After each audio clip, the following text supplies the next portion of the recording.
Hello, today I'll be showing you how to make a Islamic geometric pattern, and the one that I've chosen is from a early 14th century Quran page made in Cairo during the Mamluk era. The artist is a gentleman called Sandal, and he and his workshop and his apprentices and his craftsmen who worked under him produced a number of beautiful Qur'ans in the first three decades of the 14th century. The way I want to show you how to make this pattern is using the same techniques that Islamic craftsmen used at the time and have used for centuries, in fact. Traditionally, craftsmen who made geometric patterns, who made Islamic geometric patterns, weren't mathematicians, and they knew how to make things with their hands, and they used specific tools to make their compositions, their geometric patterns.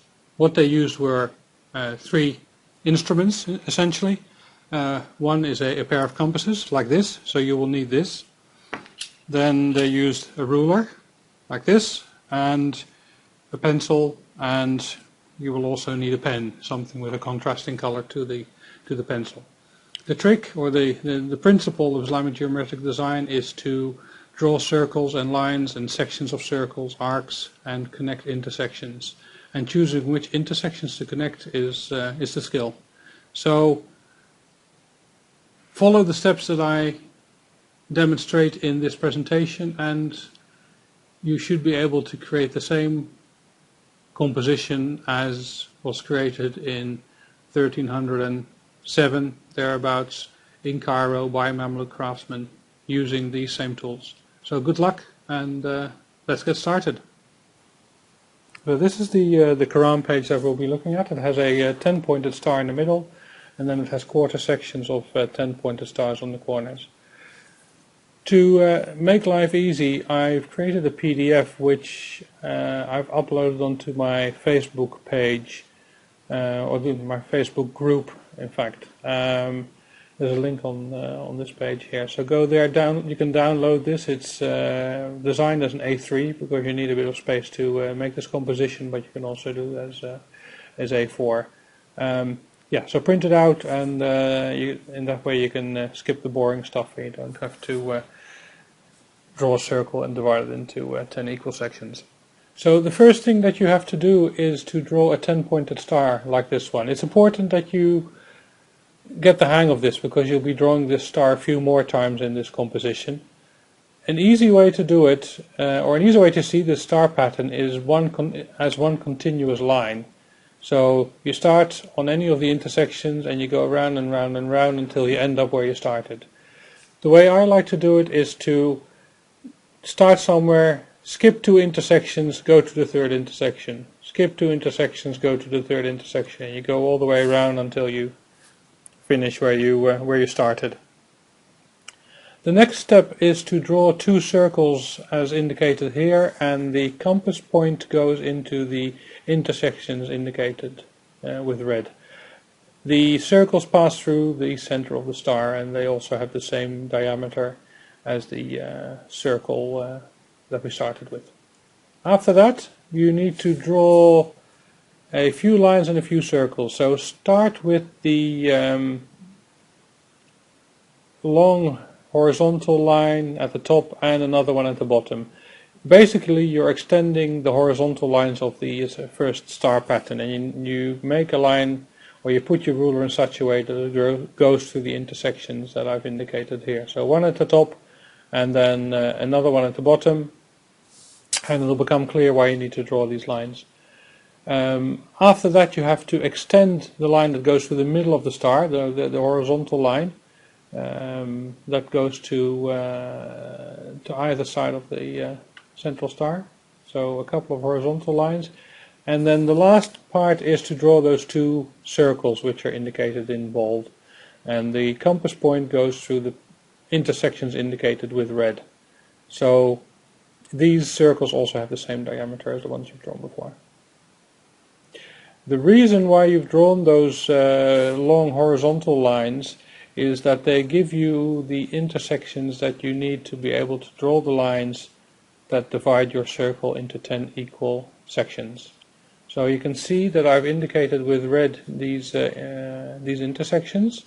So 2 there, and then another 2 intersections there. Be as accurate as you can be in this case, and make sure that you go through the intersections as indicated. So you do it for the circle on the left, like you see here, and then you do it again for the circle on the right. So now that you've divided these 2 circles into 10 equal sections, you can draw 2 10-pointed stars, again like you did earlier. So remember, start at any intersection, skip 2 intersections, go to the third, skip 2 intersections, go to the third, until you end up where you started. The next step is to draw 4 circles. These also have the same diameter as the other circles that you've already drawn. You can see that the compass point needs to be put in the intersections that I've indicated with red. Right, so you've drawn the 2 circles on the left, do the same with the 2 circles on the right. And the next step is to extend the lines as indicated. So you can see there's a diagonal line that goes upward. That's a line that's extended from one of the lines in the circle and the star that you've drawn a few steps back. So you do 4 of those diagonal lines, 2 going upwards and 2 going downwards, and you do that because you need those lines to show you where you put your compass point to draw these 4 circles. And to those intersections, the point where you put your compass point to draw those 4 circles, also give you the corners of the rectangle that will contain your composition. So this rectangle is the same proportion as the Quran page that we're drawing. So the red line indicates the borders of your composition. So this drawing is getting quite dense, and it's important to keep track of what you're doing. Also, don't forget to draw those little black lines that stick to the left and to the right of the rectangle. You need those lines later. So have a look at this. This is what you're drawing.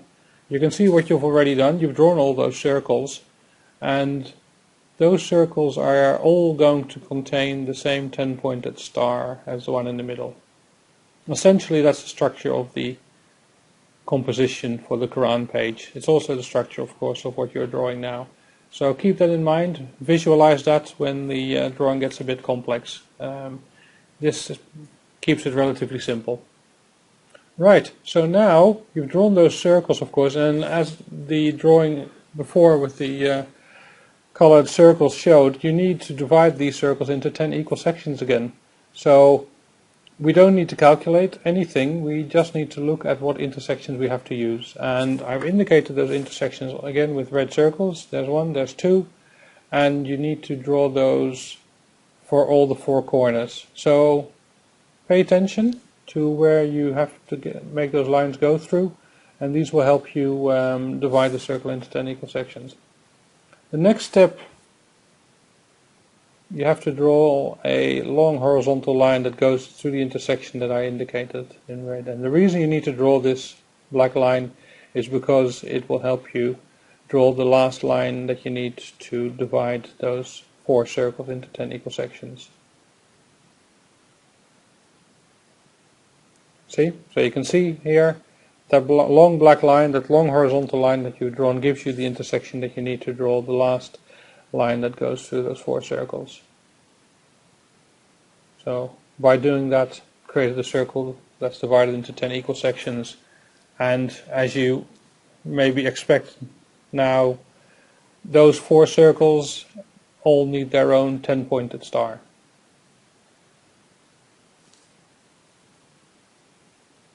So there's that picture again, that's what you're drawing. So the last part of the construction lines is the trickiest bit, but it's essential. And what you need to do is to extend a few of the lines of the 10-pointed stars. Not all of them, but some of them. You need some of them to enable you to draw all the shapes that create that Mamluk composition. So have a look. It's a bit tricky. For me it's tricky as well. but just take your time and extend the lines that need to be extended. So you do it at the top, and then of course you do the same thing again at the bottom. So now you can change to a different pen, different color than what you've been using so far, because all the lines that we'll be drawing from now on are the lines that will create the composition. Everything you've drawn up to now are what I call construction lines. All the construction lines are finished now, and now we start making the actual pattern, the fun bit, if you will. So the order in which you draw these lines is quite arbitrary, but I've chosen to show it this way because I think this is a relatively straightforward way to do it. So first draw this line, and then draw it again at the bottom in its mirror image. Next, draw these sets of lines, and with all these lines that you're drawing from now on, just take your time and look closely at where the lines bend, where the line starts and stops. And whatever you draw at the top, you draw in mirror image again at the bottom.